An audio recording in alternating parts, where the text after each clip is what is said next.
A lot of people say that having OEM products is always the best, but I totally disagree with that. Today I'm going to show you how a factory camera that looks like this is going to turn out to something that looks like this.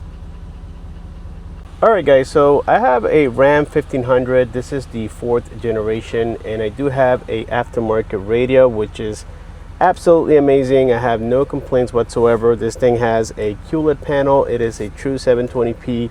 It has a octa-core processor.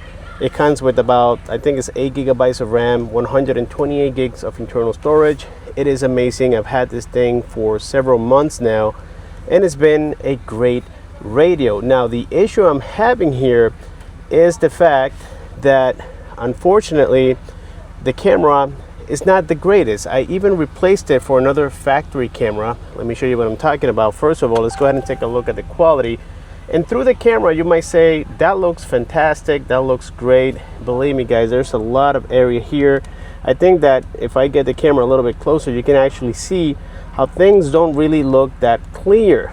Okay, now let me show you what I have on the rear side. This is a factory reverse camera, and again I did replace it, but I think this is just 2015 technology and it wasn't the greatest. Right here you can see how everything that I have is the factory stuff. So now here's where the miracle comes. This company by the brand ASure, they sent me this reverse camera. Okay, it comes with the wiring harness, and this is what you're going to run underneath the chassis, like right around here. You go all the way to the back and to the tailgate. The cool part is that if you have a aftermarket radio, most aftermarket radios, they come with what is called a trigger wire or a 12-volt wire that will power on the camera, so you don't have to hook the positive and negative, which is these two.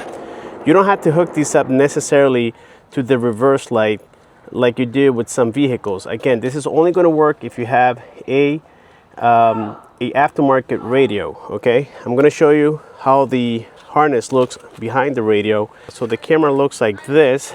Okay, and it is also the tailgate handle, the door handle, but it only comes with one plug. So you're going to run this all the way to the back, and it's going to be followed by the positive and negative. Okay, and then what you're going to have in the front is going to be this video wire, RCA video wire, with this red wire.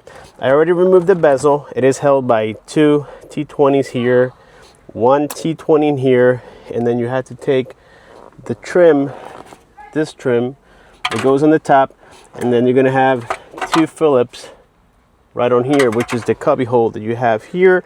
Just remove those two Phillips, remove that panel first.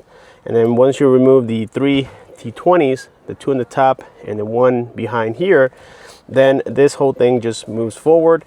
It is held by clips, of course. So right now I just have it held with gravity.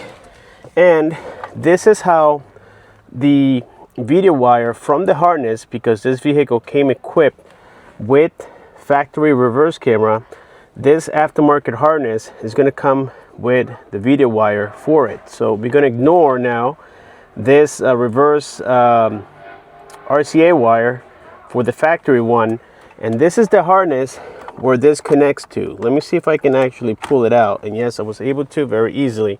So this is the harness that a lot of radios come with. All right, some of them they come together with some other wires, that's fine, but typically you're going to find a wire that says 12-volt output to the camera. Okay, in this case, this particular radio says it just like it. Okay, and so what you're going to do is, instead of connecting that video wire that comes from the harness, you're going to connect the one that you ran through, which is this one. You're going to plug it in right in there, and then this red wire, you're going to match it with the wire that is right next to the video wire, and then that's it. That's all you have to do, and that's how you're going to get video on the radio with the aftermarket one. All right guys, so for the tailgate you're going to need a T27 Torx bit. And then it would be handy if you have an electric drill and you have about 1, 2, 3, 4, 5, 6, 7, 8 screws that need to be removed.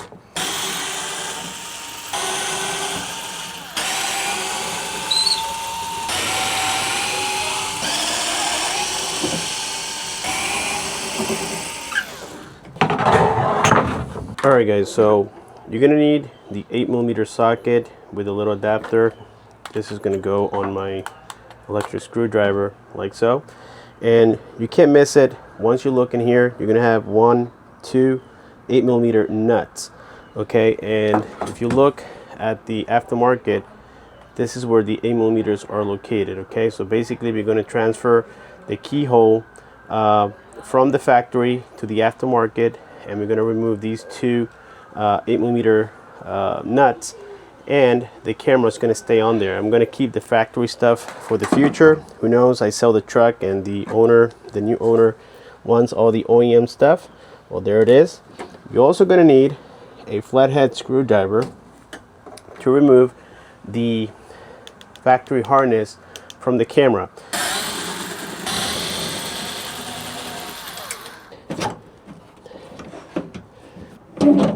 There we go. All right, and voila. So now all we have is I don't know if these are 8s, and yes, these are 8s as well. We got 2 8s for the latch or the keyhole mechanism. So now we're going to remove those two. At least everything is one size, which is nice, and 2. All right, and I think we're actually pretty much done with this. Okay, as you can tell, this is quite easy. So now we're going to add the latch to the new assembly.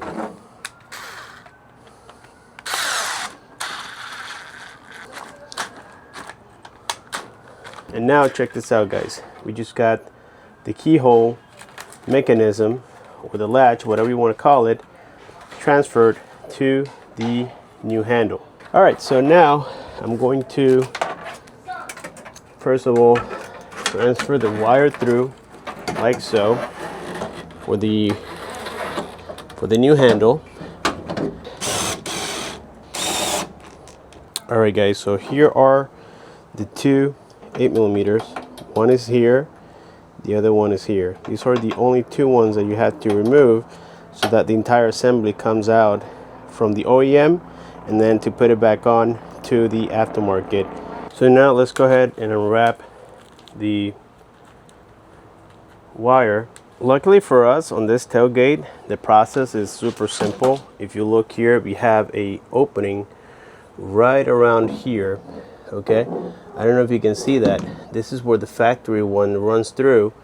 We're going to move this wire to that little hole right there, and then on this side we have another opening, which is very easy to get the wire through. As you can see, there's a lot of space in there, and when you look through here, you can actually see it's hard.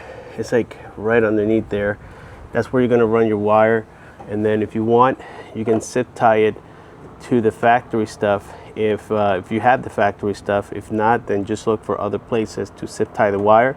That way they're not dangling inside of the tailgate, and then it creates rattles and noises.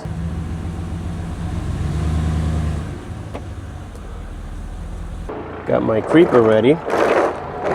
What you guys are looking at is underneath the truck where the spare tire is located, and right there you can see the opening where I ran the wire, the little opening I told you guys about before, and I'm just pulling it so that way we can bring it all the way to the front. So the camera, the tailgate handle with the camera, doesn't come with zip ties. Make sure you get some with a pair of scissors. That way you can attach it to the frame from the back all the way to the front. We have done some progress. We just ran the wires here to the top side, as you can see, and we went all the way to the side of the gas tank, and then all the way to the front.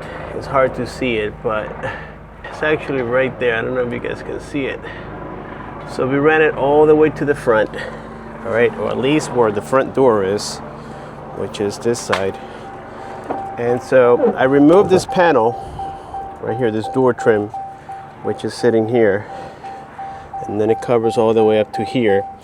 And so basically underneath this area on the bottom side, there's a little like plastic cover.